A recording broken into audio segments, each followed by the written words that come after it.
મિત્રો, આજના વિડીયોમાં આપણે આઈસીસી ચેમ્પિયન્સ ટ્રોફી 2025 વિશે વાત કરીશું. હાલમાં જ ભારત છે તે પોતાની ત્રીજી ટ્રોફી એ જીતી ચૂક્યું છે. આવનાર પરીક્ષા માટે ટ્રેન્ડિંગ ટોપિક છે, આ ખૂબ જ ઉપયોગી રહેશે કેમ કે આમાંથી તમને 100% પ્રશ્નો છે તે જોવા મળશે. છેલ્લે તમારી ટેસ્ટ પણ લેવામાં આવે છે, તો વિડીયો વ્યવસ્થિત જોવો અને ટેસ્ટ આપી તમે તમારું નોલેજ પણ ચેક કરી શકો છો. એ સિવાય આની ફ્રી પીડીએફ પણ તમને પ્રોવાઈડ કરાવવામાં આવશે, જેથી તમે વારંવાર તેને રીડ કરી શકો. તો જોઈએ ખૂબ જ અગત્યનો આ વિડીયો. આઈસીસી ચેમ્પિયન્સ ટ્રોફી 2025 વિશે વાત કરીશું.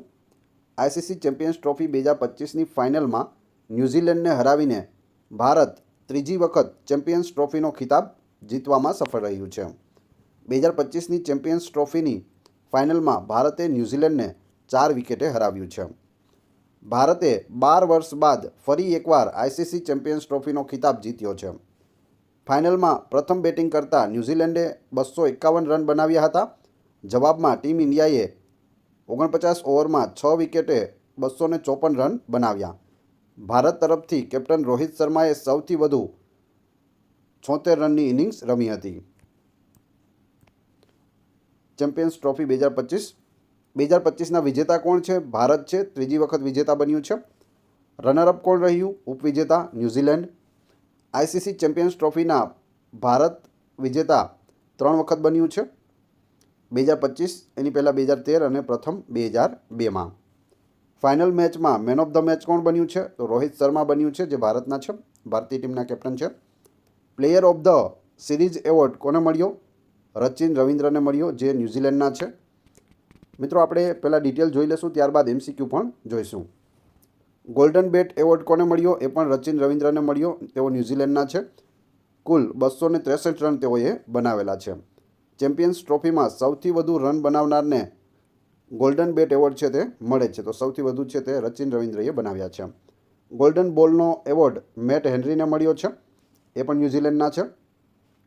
4 મેચમાં 10 વિકેટ તેઓએ ખેલવી હતી. ટુર્નામેન્ટમાં સૌથી વધુ વિકેટ લેનાર ખેલાડીને ગોલ્ડન બોલ એવોર્ડ છે તે આપવામાં આવે છે. તો આ બધી ડિટેલ ખાસ યાદ રાખજો. યજમાન દેશો કોણ કોણ હતા? તો પાકિસ્તાન અને સંયુક્ત આરબ અમીરાત એટલે કે યુએઈ હતા. આ 9મી આવૃત્તિ હતી. ઇવેન્ટની તારીખ 19 ફેબ્રુઆરીએ શરૂ થયો હતો અને 9 માર્ચ 2025ના રોજ આ પૂરું થયું છે. ભારતની બધી મેચો ક્યાં આયોજિત કરવામાં આવી હતી? દુબઈમાં. કુલ ભાગ લેનાર ટીમો કેટલી હતી? 8 ટીમો હતી. ગ્રુપ એમાં ભારત, પાકિસ્તાન, બાંગ્લાદેશ અને ન્યૂઝીલેન્ડ હતા. ગ્રુપ બીમાં અફઘાનિસ્તાન, ઓસ્ટ્રેલિયા, ઇંગ્લેન્ડ અને દક્ષિણ આફ્રિકા હતા. કયા ફોર્મેટમાં રમવામાં આવે છે? તો ઓડીઆઈ ફોર્મેટમાં રમાય છે. વન ડે ઇન્ટરનેશનલ ઓડીઆઈનું પૂરું નામ થાય છે. 2 ગ્રુપમાં અલગ અલગ રમે છે અને સેમિફાઇનલ અને ત્યારબાદ ફાઇનલ છે તે યોજવામાં આવે છે.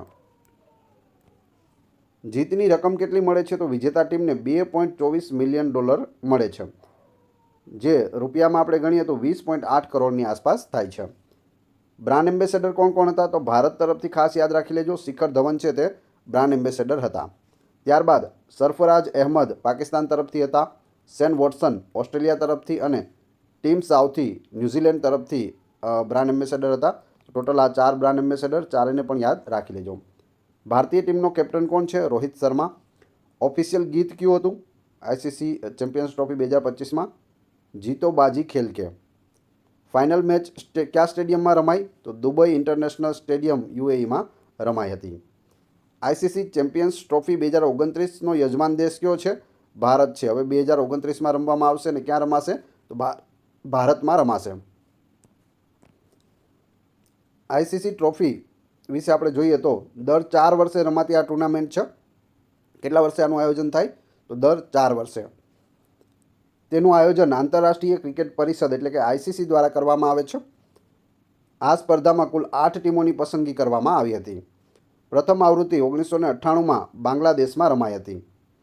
પ્રથમ ટુર્નામેન્ટનું નામ નોકઆઉટ ટ્રોફી હતું, જે 2002માં આઈસીસી ચેમ્પિયન્સ ટ્રોફીમાં બદલી નાખવામાં આવ્યું હતું. આ સ્પર્ધા વન ડે એટલે કે ઓડીઆઈ ફોર્મેટમાં રમાય છે. ચેમ્પિયન્સ ટ્રોફીને મિની વર્લ્ડ કપ પણ કહેવામાં આવે છે. પૂછવામાં આવે નીચેનામાંથી મિની વર્લ્ડ કપ તરીકે કોને ઓળખવામાં આવે છે? તો આઈસીસી ચેમ્પિયન્સ ટ્રોફીને. દક્ષિણ આફ્રિકાએ 1998માં આઈસીસી ચેમ્પિયન્સ ટ્રોફીની પ્રથમ આવૃત્તિ જીતી લીધી હતી. ભારતે 2002, 2013 અને 2025માં આ ટુર્નામેન્ટ જીતી હતી. જ્યારે પાકિસ્તાને 2017માં પહેલીવાર આ ટુર્નામેન્ટ જીતી હતી અને એક જ વખત પાકિસ્તાન જીતેલું છે. ઇંગ્લેન્ડે મહત્તમ 3 વખત આઈસીસી ચેમ્પિયન્સ ટ્રોફીનું આયોજન કર્યું છે. 2004, 2013 અને 2017માં ઇંગ્લેન્ડની અંદર આનું આયોજન થયું હતું. ઓસ્ટ્રેલિયા એકમાત્ર ટીમ છે જેણે 2006 અને 2009માં સતત 2 આઈસીસી ચેમ્પિયન્સ ટ્રોફી જીતી છે. લગાતાર એક પછી એક બંને જીતેલી છે. આંતરરાષ્ટ્રીય ક્રિકેટ પરિષદ એટલે કે આઈસીસીની વાત કરીએ, ઇન્ટરનેશનલ ક્રિકેટ કાઉન્સિલ, આઈસીસીનું પૂરું નામ થાય છે. ગુજરાતીમાં તેને આંતરરાષ્ટ્રીય ક્રિકેટ પરિષદ કહે છે. તેની સ્થાપના 15 જૂન 1909ના રોજ થઈ હતી. મુખ્ય મથક છે તે દુબઈ, સંયુક્ત આરબ અમીરાતમાં આવેલું છે. ચેરમેન કોણ છે? તો ચેરમેન છે તે જય શાહ છે. હાલમાં જ બનેલા છે, આપણા ભારતીય છે અને સૌથી યુવા વયના આ આઈસીસીના ચેરમેન બનેલા છે. આઈસીસીનું સૂત્ર શું છે? તો ક્રિકેટ ફોર ગુડ. સભ્યપદ 810 સભ્ય દેશો આમાં જોડાયેલા છે. ભૂતપૂર્વ નામ એટલે જૂનું નામ શું હતું? તો ઇમ્પિરિયલ ક્રિકેટ કોન્ફરન્સ હતું. 1965માં તેનું નામ બદલીને ઇન્ટરનેશનલ ક્રિકેટ કોન્ફરન્સ અને ત્યારબાદ 1989માં ઇન્ટરનેશનલ ક્રિકેટ કાઉન્સિલ છે તે રાખવામાં આવ્યું. પહેલાં નામ હતું ઇમ્પિરિયલ ક્રિકેટ કોન્ફરન્સ, ત્યારબાદ 65માં બદલવામાં આવ્યું અને ઇન્ટરનેશનલ ક્રિકેટ કોન્ફરન્સ રાખવામાં આવ્યું. ત્યારબાદ 1989માં બદલાયું અને ઇન્ટરનેશનલ ક્રિકેટ કાઉન્સિલ કરવામાં આવ્યું. હાલ શું છે? તો આ છે international cricket council. ICC champions trophy 2025નો ખિતાબ કોણે જીત્યો છે? ખૂબ જ અગત્યના આપણે હવે એમસીક્યુ જોવા જઈ રહ્યા છીએ, તો ખાસ ધ્યાન રાખજો અને જોતા જજો. જવાબ આવશે ભારત, ઓપ્શન એ. ભારત જીતી ચૂક્યું છે. ટીમ ઇન્ડિયાએ દુબઈમાં ફાઇનલમાં ન્યૂઝીલેન્ડને 4 વિકેટથી હરાવીને ઇતિહાસ રચ્યો અને 12 વર્ષ પછી આઈસીસી ચેમ્પિયન્સ ટ્રોફી જીતી લીધી. ભારતે રોહિત શર્માની કેપ્ટનશીપમાં આ પ્રતિષ્ઠિત ખિતાબ જીત્યો હતો. જ્યારે રોહિત અને વિરાટ કોહલીના કારકિર્દીમાં આ ચોથું આઈસીસી ટાઇટલ બન્યું છે. બંનેનું આ ચોથું છે. ક્રિકેટના ઇતિહાસમાં ચેમ્પિયન્સ ટ્રોફી 3 વખત જીતનાર એકમાત્ર દેશ કયો બન્યો છે? તો એ આપણો મહાન ભારત બન્યો છે. એકમાત્ર ભારત છે જે 3 વખત આ ટ્રોફી જીત્યું હોય. ક્યારે તો 2025, 2013 અને 2002માં 3 વખત આ ટ્રોફી છે તે આપણે જીત્યા છીએ. 2025માં કેટલા વર્ષ પછી ભારતે આઈસીસી ચેમ્પિયન્સ ટ્રોફીનો ખિતાબ જીત્યો છે? તો 12 વર્ષ પછી છે તે ભારત જીત્યું છે. ભારત છેલ્લે 2013માં આઈસીસી ચેમ્પિયન્સ ટ્રોફી જીતી હતી. 13થી લઈને અત્યારે 25માં, એટલે કે 12 વર્ષ પછી જીત્યા છીએ. આઈસીસી ચેમ્પિયન્સ ટ્રોફી 2025ની ફાઇનલમાં મેન ઓફ ધ મેચનો ખિતાબ કોણે જીત્યો છે? ફાઇનલ મેચ હતી તેમાં મેન ઓફ ધ મેચ કોણ બન્યું હતું? રોહિત શર્મા બન્યા હતા. ઓપ્શન એ અહીં સાચો જવાબ છે. ભારતની જીતનો હીરો રોહિત શર્મા રહ્યો, જેણે 83 બોલમાં 76 રન બનાવ્યા. આથી રોહિત શર્માને મેન ઓફ ધ મેચનો ખિતાબ મળ્યો હતો. આઈસીસી ચેમ્પિયન્સ ટ્રોફી 2025માં સમગ્ર ટુર્નામેન્ટ દરમિયાન શ્રેષ્ઠ પ્રદર્શન માટે કોને player of the series award મળ્યો છે? પ્લેયર ઓફ ધ સિરીઝ કોણ બન્યું? તો તે રચિન રવિન્દ્ર બન્યો હતો, જે ન્યૂઝીલેન્ડનો ખેલાડી છે. તમે અહીં ફોટોમાં પણ જોઈ શકો રચિન રવિન્દ્ર. ટોટલ 263 રન તેઓએ બનાવેલા છે. પ્લેયર ઓફ ધ સિરીઝ તેઓને એવોર્ડ મળેલો છે. સમગ્ર ટુર્નામેન્ટ દરમિયાન ઉત્કૃષ્ટ પ્રદર્શન બદલ ન્યૂઝીલેન્ડના રચિન રવિન્દ્રને player of the series award મળ્યો છે. આઈસીસી ચેમ્પિયન્સ ટ્રોફી 2025માં ગોલ્ડન બોલ એવોર્ડ કોને મળ્યો છે? તો ગોલ્ડન બોલ સૌથી વધારે વિકેટ લેનાર વ્યક્તિને મળે છે. કોને મળ્યો છે? મેટ હેનરીને મળ્યો છે. તેઓ ન્યૂઝીલેન્ડના છે. આ છે મેટ હેનરી. ટોટલ 10 વિકેટ તેઓએ લીધેલી છે. ફક્ત 4 મેચ રમ્યા, 4 મેચમાં તેઓએ 10 વિકેટ લીધી. ટુર્નામેન્ટમાં સૌથી વધુ વિકેટ લેનાર પણ તેઓ છે. આપણા બે હતા, મોહમ્મદ શામીની 9 વિકેટ છે, જ્યારે વરુણ ચક્રવર્તીની 9 વિકેટ છે અને સૌથી વધારે મેટ હેનરીની છે 10 વિકેટ. કયા દેશમાં આઈસીસી ચેમ્પિયન્સ ટ્રોફી 2025નું આયોજન કરવામાં આવ્યું હતું? તો જવાબ આવશે પાકિસ્તાન અને સંયુક્ત આરબ અમીરાત, એટલે કે બી અને સી બંને. બી અને સી બંનેમાં છે તે આયોજન થયું હતું. આઈસીસી ચેમ્પિયન્સ ટ્રોફી 2025 19 ફેબ્રુઆરીથી 9 માર્ચ 2025 દરમિયાન પાકિસ્તાન અને સંયુક્ત આરબ અમીરાતમાં યોજાયો હતો. 2025માં આઈસીસી ચેમ્પિયન્સ ટ્રોફીનું કેટલામું સંસ્કરણ યોજાવાનું છે? એટલે કે યોજાઈ ગયું? તો જવાબ આવશે 9મું સંસ્કરણ હતું. આઈસીસી ચેમ્પિયન્સ ટ્રોફી 2025માં ભારતના બધા મેચ ક્યાં રમાયા હતા? તો બધા મેચ છે તે ભારતના દુબઈમાં રમાયા હતા. ઓપ્શન સી અહીં સાચો જવાબ છે. અગાઉ ભારતના મેચ પાકિસ્તાનમાં યોજાવાના હતા, પરંતુ સુરક્ષાના કારણોસર ભારતે ત્યાં રમવાનો ઇનકાર કર્યો હતો. તેથી ભારતની મેચો દુબઈને તટસ્થ સ્થળ તરીકે પસંદ કરી અને ત્યાં રમવામાં આવી હતી. તો બધી જ મેચ છે તે આપણે ક્યાં રમ્યા હતા? દુબઈમાં. આઈસીસી ચેમ્પિયન્સ ટ્રોફીની પ્રથમ આવૃત્તિ ક્યારે યોજાઈ હતી? તો સર્વપ્રથમ આવૃત્તિ છે તે ક્યારે યોજવામાં આવી હતી? અહીં તમે જોઈ શકો 1998માં. સાચો જવાબ આવશે 1998. આઈસીસી ચેમ્પિયન્સ ટ્રોફીની પ્રથમ આવૃત્તિ કયા દેશમાં યોજાઈ હતી? તો પ્રથમ આવૃત્તિનું આયોજન છે તે બાંગ્લાદેશમાં કરવામાં આવ્યું હતું. Option B. તમે અહીં જોઈ શકો 1998માં પ્રથમ આવૃત્તિ બાંગ્લાદેશમાં યોજાઈ હતી. 2025માં પાકિસ્તાન અને દુબઈમાં, અને 2029માં છે તે ભારતમાં યોજાવા જઈ રહ્યું છે. તો ટોટલ 9 આવૃત્તિ થઈ છે અને આવનાર આવૃત્તિ છે 10મી તે ભારતમાં યોજાશે. 2025માં આઈસીસી ચેમ્પિયન્સ ટ્રોફી કયા દેશમાં યોજાઈ રહી છે? તો તે આપણે જોઈ ગયા, સંયુક્ત આરબ અમીરાત અને બાંગ્લાદેશમાં પાકિસ્તાનમાં યોજાઈ રહી છે. એ બી બંને. આઈસીસી ચેમ્પિયન્સ ટ્રોફી 2025માં કેટલી ટીમો ભાગ લઈ રહી છે? તો ટોટલ 8 ટીમોએ ભાગ લીધેલો છે. ઓપ્શન ડી અહીં સાચો જવાબ છે. તમે અહીં 8 ટીમ જોઈ શકો, જેમાં ભારત, પાકિસ્તાન, બાંગ્લાદેશ, ન્યૂઝીલેન્ડ, ઇંગ્લેન્ડ, પછી સાઉથ આફ્રિકા, ઓસ્ટ્રેલિયા અને અફઘાનિસ્તાનનો સમાવેશ થાય છે. આઈસીસી ચેમ્પિયન્સ ટ્રોફીમાં સૌથી સફળ ટીમ કઈ છે? તો સૌથી સફળ ટીમ છે આપણી અહીં ભારત જવાબ આવશે. ભારત છે તે સૌથી સફળ ટીમ છે, કેમ કે ભારત છે તે અત્યાર સુધીમાં 3 છે ચેમ્પિયન્સ ટ્રોફી જીતી ચૂક્યું છે, જે સૌથી વધારે છે.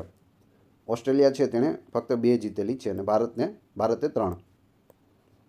આઈસીસી ચેમ્પિયન્સ ટ્રોફીમાં સૌથી વધુ રન બનાવવાનો રેકોર્ડ કયા ખેલાડીના નામે છે? તો તે રેકોર્ડ ક્રિસ ગેલના નામે છે. 791 રન તેઓએ બનાવેલા છે. આઈસીસી ચેમ્પિયન્સ ટ્રોફીમાં સૌથી વધુ વિકેટ લેવાનો રેકોર્ડ કયા ખેલાડીના નામે છે? તો એ ખેલાડી છે કાઇલ મિલ્સ. 28 વિકેટ તેઓએ લીધેલી છે. કયા દેશે આઈસીસી ચેમ્પિયન્સ ટ્રોફી 2017નો ખિતાબ જીત્યો હતો? તો જવાબ આવશે પાકિસ્તાન. પાકિસ્તાન છે તે 2017માં જીત્યું હતું. આઈસીસી ચેમ્પિયન્સ ટ્રોફીનું જૂનું નામ શું હતું? તો જૂનું નામ છે તે નોકઆઉટ ટ્રોફી હતું. Option B. ICC champions Trophy કયા ફોર્મેટમાં રમાય છે? ઓડીઆઈ ફોર્મેટમાં રમાય છે, વન ડે ઇન્ટરનેશનલ. કયા દેશે સૌથી વધુ વખત આઈસીસી ચેમ્પિયન્સનું આયોજન કર્યું છે? તો સૌથી વધારે છે તે શું જવાબ આવશે? ઇંગ્લેન્ડ. ઇંગ્લેન્ડ દ્વારા છે તે 3 વખત કરાયું છે આયોજન, 2004, 2013 અને 2017માં. જો એકમાત્ર દેશ છે જેણે સતત 2 આઈસીસી ચેમ્પિયન્સ ટ્રોફી જીતી છે, તો એ છે ઓસ્ટ્રેલિયા. ઓસ્ટ્રેલિયાએ લગાતાર 2 વખત 2006 અને 2009માં સતત 2 વખત છે તે ટાઇટલ જીત્યું છે. આઈસીસી ચેમ્પિયન્સ ટ્રોફીમાં એક ટુર્નામેન્ટમાં સૌથી વધુ રન બનાવવાનો રેકોર્ડ કયા ખેલાડીના નામ છે? તો ક્રિસ ગેલના નામ છે. ટુર્નામેન્ટમાં સૌથી વધુ રન ક્રિસ ગેલે 474 રન છે તે કર્યા હતા 2006માં. ચેમ્પિયન્સ ટ્રોફી 2025માં વિજેતા ટીમને કેટલી રકમ આપવામાં આવી? તો વિજેતા ટીમને 20.8 કરોડ રૂપિયા છે તે આપવામાં આવશે અંદાજિત. આઈસીસી ચેમ્પિયન્સ ટ્રોફી 2025માં ભારત અને પાકિસ્તાન વચ્ચેની પ્રથમ મેચ ક્યારે રમાઈ હતી? 23 ફેબ્રુઆરી 2025ના રોજ. ચેમ્પિયન્સ ટ્રોફી 2025ની ફાઇનલ મેચ ક્યારે યોજાઈ? જવાબ આવશે 9 માર્ચના રોજ એ રમવામાં આવી હતી. આઈસીસી ચેમ્પિયન્સ ટ્રોફી 2025ના બ્રાન્ડ એમ્બેસેડર કયા ભારતીયને બનાવવામાં આવ્યા હતા? તો એ છે Shikhar Dhawan.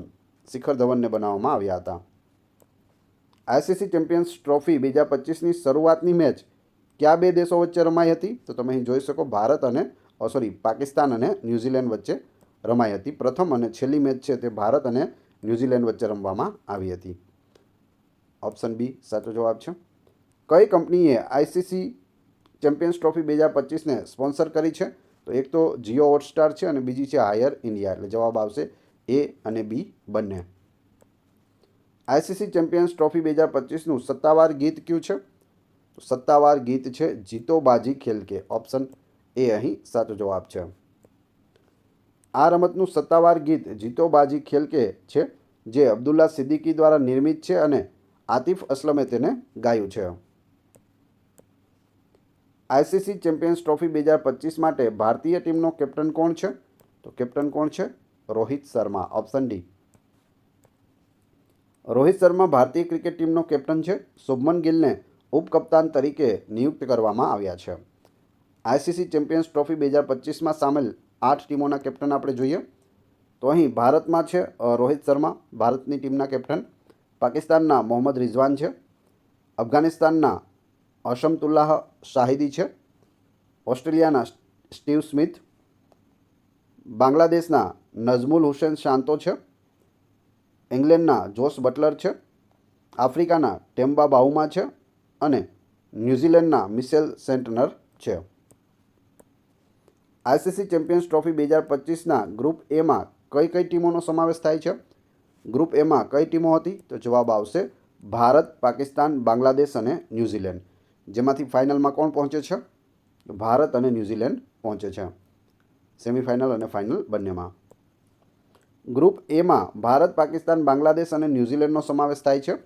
Group બીમાં Afghanistan, Australia, England અને દક્ષિણ આફ્રિકાનો સમાવેશ થાય છે. દરેક ગ્રુપમાં ટોચની 2 ટીમો સેમિફાઇનલ માટે ક્વોલિફાય થાય છે અને તે સેમિફાઇનલ રમે છે. તેમાંથી જીતે તે ફાઇનલમાં જાય છે. આઈસીસી ચેમ્પિયન્સ ટ્રોફી 2025માં કેટલી મેચ રમાઈ હતી? તો 15 મેચ રમવામાં આવી હતી ટોટલ. આઈસીસી ચેમ્પિયન્સ ટ્રોફી 2025માં કુલ 15 મેચ રમાઈ. આમાં ગ્રુપ સ્ટેજ મેચ આવી જાય છે. સેમિફાઇનલ અને ફાઇનલ બધાનો સમાવેશ થઈ જાય છે. 2025 ચેમ્પિયન્સ ટ્રોફીમાં ભારતનો પહેલો મુકાબલો કઈ ટીમ સાથે હતો? તો ભારત અને બાંગ્લાદેશ વચ્ચે પ્રથમ મેચ યોજાઈ હતી જેમાં ભારત જીતે છે. ભારત સતત બધા મેચ જીતી અને ફાઇનલ પણ જીતી જાય છે. ચેમ્પિયન્સ ટ્રોફી 2025માં ભારતનો પહેલો મુકાબલો બાંગ્લાદેશ સાથે હતો. આ મેચ 20 ફેબ્રુઆરીએ દુબઈમાં રમાઈ હતી અને ભારત ગ્રુપ એનો ભાગ છે એ પણ ખ્યાલ રાખજો. આઈસીસી ચેમ્પિયન્સ ટ્રોફી 2029 કયા દેશમાં યોજાશે? તો એ આપણા ભારત દેશમાં યોજાવાની છે આઈસીસી ચેમ્પિયન્સ ટ્રોફી 2029. એ સિવાય અગત્યની મેચો જે આઈસીસીની છે તે ભારતમાં યોજાવાની છે તે આપણે જોઈએ તો ICC women's ODI world cup 2025માં યોજાશે. ત્યારબાદ ICC men's T20 world cup 2026માં, 2029માં આઈસીસી ચેમ્પિયન્સ ટ્રોફી અને 2031માં ICC men's ODI world cup છે તે રમાવાનો છે. તો આ 4 યાદ રાખજો, આમાંથી કોઈ પણ પૂછાઈ શકે. કઈ આઈસીસી ટ્રોફીને મિની વર્લ્ડ કપ કહેવામાં આવે છે? તો જવાબ આવશે આઈસીસી ચેમ્પિયન્સ ટ્રોફીને મિની વર્લ્ડ કપ પણ કહેવામાં આવે છે. કયા ભારતીયને આંતરરાષ્ટ્રીય ક્રિકેટ પરિષદ આઈસીસીના પ્રમુખ તરીકે નિયુક્ત કરવામાં આવ્યા છે? તો જવાબ આવશે Jay Shah, option A. ICC વિશે જોઈએ તો આંતરરાષ્ટ્રીય ક્રિકેટ પરિષદ તેમનું પૂરું નામ થાય છે. તેની સ્થાપના 15 જૂન 1909માં કરવામાં આવી હતી. મુખ્ય મથક દુબઈ એટલે કે સંયુક્ત આરબ અમીરાત દેશમાં આવેલું છે. ડિસેમ્બર 2024માં બીસીસીઆઈના નવા સચિવ તરીકે કોની નિમણૂક કરવામાં આવી છે? બીસીસીઆઈના નવા સચિવ બન્યા છે દેવજીત સૈકિયા, ઓપ્શન બી અહીં સાચો જવાબ છે. બીસીસીઆઈ વિશે વાત કરીએ તો બીસીસીઆઈનું પૂરું નામ પૂછાયેલું છે કોન્સ્ટેબલની પરીક્ષામાં. Board of Control for Cricket in India પૂરું નામ થાય છે. અહીં તેનો લોગો પણ આપેલો છે. ગુજરાતીમાં ભારતીય ક્રિકેટ કંટ્રોલ બોર્ડ કહે છે. ભારતમાં ક્રિકેટ મેચોનું નિયમન બીસીસીઆઈ કરે છે. બીસીસીઆઈની સ્થાપના 1928માં થઈ હતી. મુખ્યાલય મુંબઈમાં છે. વર્તમાન અધ્યક્ષ રોજર બિન્ની છે અને સચિવ કોણ છે? દેવજીત સૈકિયા. હવે આપણે થોડા ક્રિકેટની રમતને લગતા અગત્યના પ્રશ્નો જોઈ લેશું કે જે અગત્યના છે અને વારંવાર પૂછાતા આવે છે. જોઈએ. ક્રિકેટની રમત સૌપ્રથમ ક્યાં રમાઈ હતી? ઇંગ્લેન્ડમાં રમાઈ હતી. ક્રિકેટની શોધ કઈ સદીમાં થઈ હતી? 16મી સદીમાં થઈ હતી. ક્રિકેટને લગતો સૌથી મોટો એવોર્ડ કયો છે? તો એ વર્લ્ડ કપ છે. ક્રિકેટમાં ઓડીઆઈનો અર્થ શું થાય છે? 50 ઓવરની મેચ, વન ડે ઇન્ટરનેશનલ. ઓડીઆઈનું પૂરું નામ વન ડે ઇન્ટરનેશનલ છે. ક્રિકેટમાં બોલનું વજન કેટલું હોય છે? 155 ગ્રામ અને 168 ગ્રામ વચ્ચે હોવું જોઈએ. ક્રિકેટમાં જમીનથી સ્ટમ્પની ઊંચાઈ કેટલી હોય છે? 28 ઇંચની હોય છે. ડોનાલ્ડ બ્રેડમેન કઈ રમતના ખેલાડી હતા? ક્રિકેટના હતા. કયા ક્રિકેટ એમ્પાયર ગ્રેટ ડિલેયર ઉપનામથી પ્રખ્યાત છે? તો એ છે ડિકી બર્ડ. વાનખેડે સ્ટેડિયમ ક્યાં આવેલું છે? મુંબઈમાં આવેલું છે. કયા મેગેઝિનને ક્રિકેટનું બાઇબલ કહેવામાં આવે છે? જવાબ આવશે વિઝડન. આઈસીસીનું મુખ્ય મથક ક્યાં આવેલું છે? દુબઈમાં આવેલું છે. પ્રથમ ક્રિકેટ વર્લ્ડ કપ ક્યારે યોજાયો હતો? 1975માં. વિજય હજારે ટ્રોફી ક્રિકેટના કયા ફોર્મેટ સાથે સંબંધિત છે? ટેસ્ટ ક્રિકેટ સાથે સંબંધિત છે. ભારતમાં પ્રથમ ટેસ્ટ મેચ ક્યાં રમાઈ હતી? કોલકાતામાં રમાઈ હતી. કયા દેશે પ્રથમ T20 વર્લ્ડ કપ જીત્યો? ભારતે જીત્યો હતો. કયા ખેલાડીને હોલિવૂડ તરીકે ઓળખવામાં આવે છે? Shane Warne. સચિન તેંડુલકરે કયા દેશ સામે તેની 100મી સદી ફટકારી હતી? બાંગ્લાદેશ વિરુદ્ધ. 1983માં રમાયેલ વર્લ્ડ કપમાં ભારતીય ટીમનું નેતૃત્વ કોણે કર્યું હતું? કપિલ દેવે કર્યું હતું. 1987ના વર્લ્ડ કપમાં ઓવરની સંખ્યા 60થી ઘટાડીને કેટલી કરવામાં આવી હતી? 50 કરવામાં આવી હતી. આઈપીએલ મેચમાં કેટલી ઓવર હોય છે? 20 ઓવર હોય છે. 2002ની નેટવેસ્ટ ફાઇનલમાં ભારતે કઈ ટીમને હરાવીને જીત મેળવી હતી? ઇંગ્લેન્ડને. T20 ક્રિકેટમાં દરેક ટીમના બોલરને કેટલી ઓવર મળે છે? 4 ઓવર મળે છે. પાકિસ્તાને તેનો પહેલો T20 વર્લ્ડ કપ ક્યારે જીત્યો હતો? વર્ષ 2009માં. એસીઝ કયા દેશો વચ્ચે રમાતી ટુર્નામેન્ટ છે? ઓસ્ટ્રેલિયા અને ઇંગ્લેન્ડ વચ્ચે એસીઝ રમાય છે. 2007 T20 વર્લ્ડ કપ ફાઇનલમાં ભારત માટે છેલ્લી ઓવર કયા બોલરે ફેંકી હતી? જોગિંદર શર્માએ. ક્રિકેટમાં અત્યાર સુધી સૌથી ઝડપી બોલ ફેંકવાનો રેકોર્ડ કોના નામે છે? આ રેકોર્ડ પાકિસ્તાનના ભૂતપૂર્વ ફાસ્ટ બોલર શોએબ અખ્તરના નામે છે, જેમણે 161.3 કિલોમીટર પ્રતિ કલાકની ઝડપે બોલિંગ કરી હતી. બ્રેટ લી કયા દેશ માટે ક્રિકેટ રમ્યા હતા? તો તેઓ ઓસ્ટ્રેલિયા માટે રમ્યા હતા. ઓસ્ટ્રેલિયાના ફાસ્ટ બોલર હતા. રિકી પોન્ટિંગ કયા દેશના કેપ્ટન હતા? ઓસ્ટ્રેલિયાના હતા. સચિન તેંડુલકરની અત્યાર સુધીની સૌથી સફળ બોલિંગ કઈ છે? 32 રન આપ્યા અને 5 વિકેટ લીધી હતી. એશિયા કપ સૌપ્રથમ T20 ફોર્મેટમાં ક્યારે રમાયો હતો? 2016માં. ક્રિકેટ ટ્રોફી સંબંધિત અમુક પ્રશ્નો છે અગત્યના, તે જોઈ લઈએ. ઈરાની ટ્રોફી કઈ રમતમાં આપવામાં આવે છે? ક્રિકેટમાં. પ્રુડેન્શિયલ કપ કઈ રમત સાથે સંબંધિત છે? ક્રિકેટ સાથે સંબંધિત છે. એસીઝ કપ કોની સાથે સંબંધિત છે? ઓસ્ટ્રેલિયા ઇંગ્લેન્ડની ટેસ્ટ શ્રેણી છે એસીઝ કપ. બેન્સન અને હેજીસ ટ્રોફી કઈ રમતમાં આપવામાં આવે છે? તે ક્રિકેટમાં અપાય છે. વિજય હજારે ટ્રોફી કઈ રમતમાં આપવામાં આવે છે? ક્રિકેટમાં. કયા પુરસ્કારને ઓસ્કાર ઓફ ક્રિકેટ કહેવામાં આવે છે? આઈસીસી પુરસ્કારને. પ્રથમ ઓડીઆઈ ક્રિકેટ વર્લ્ડ કપના વિજેતા કોણ હતું? વેસ્ટ ઇન્ડિઝ હતું. રાજીવ ગાંધી ખેલ રત્ન પુરસ્કાર મેળવનાર પ્રથમ વ્યક્તિ કોણ હતા? સચિન તેંડુલકર. રોબિન બિસ્ટ કયા રાજ્ય તરફથી રણજી રમે છે? રાજસ્થાન તરફથી. કઈ ટીમે અત્યાર સુધી સૌથી વધુ રણજી ટ્રોફી જીતી છે? મુંબઈની ટીમે ટોટલ 42 રણજી ટ્રોફી જીતેલી છે. બોર્ડર ગાવસ્કર ટ્રોફી કયા દેશો વચ્ચે યોજાતી ક્રિકેટ સ્પર્ધા છે? ભારત અને ઓસ્ટ્રેલિયા વચ્ચે. કયા દેશે સૌથી વધુ ક્રિકેટ વર્લ્ડ કપ જીત્યા છે? ઓસ્ટ્રેલિયાએ જીત્યા છે. રણજીમાં 3 ટ્રિપલ સદી ફટકારનાર એકમાત્ર બેટ્સમેન કયો છે? તો એ છે Ravindra Jadeja. Harris shield trophy કયા સ્તરે રમાય છે? ઇન્ટર સ્કૂલમાં રમવામાં આવે છે. એનકેપી સાલ્વે ચેલેન્જર ટ્રોફીની પ્રથમ મેચ ક્યારે રમાઈ હતી? વર્ષ 1994-95માં. હવે તમારી ટેસ્ટ, જે આપણે વિડીયો જોયો તેમાંથી તમને અહીં પ્રશ્ન પૂછવામાં આવે છે, જેનો જવાબ તમારે ક્રમશઃ કમેન્ટ બોક્સમાં આપવાનો છે, જેથી મને ખ્યાલ આવે કેટલા લોકોએ વ્યવસ્થિત વિડીયો જોયેલો છે. પ્રશ્ન નંબર 1. આઈસીસી ચેમ્પિયન્સ ટ્રોફી 2025નો ખિતાબ કોણે જીત્યો છે? 2. ક્રિકેટના ઇતિહાસમાં ચેમ્પિયન્સ ટ્રોફી 3 વખત જીતનાર એકમાત્ર દેશ કયો બન્યો છે? બંનેના જવાબ ક્રમશઃ કમેન્ટ બોક્સમાં આપી દેજો. આ વિડીયોની ફ્રી પીડીએફ મેળવવા માટે તમે ટેલિગ્રામ અને વોટ્સઅપ ગ્રુપમાં જોડાઈ શકો છો, જેની લિંક ડિસ્ક્રિપ્શનમાં પણ આપેલી છે. વિડીયો પસંદ આવ્યો હોય તો લાઇક, કોમેન્ટ, શેર અને સબસ્ક્રાઇબ કરવાનું ના ભૂલશો. આ ચેનલ ઉપર ઘણા બધા વિડીયો અવેલેબલ છે. તમે ચેનલના નામ ઉપર ક્લિક કરી વિડીયોમાં જઈ બધા જ વિડીયો જોઈ શકો છો. Thanks for watching my video.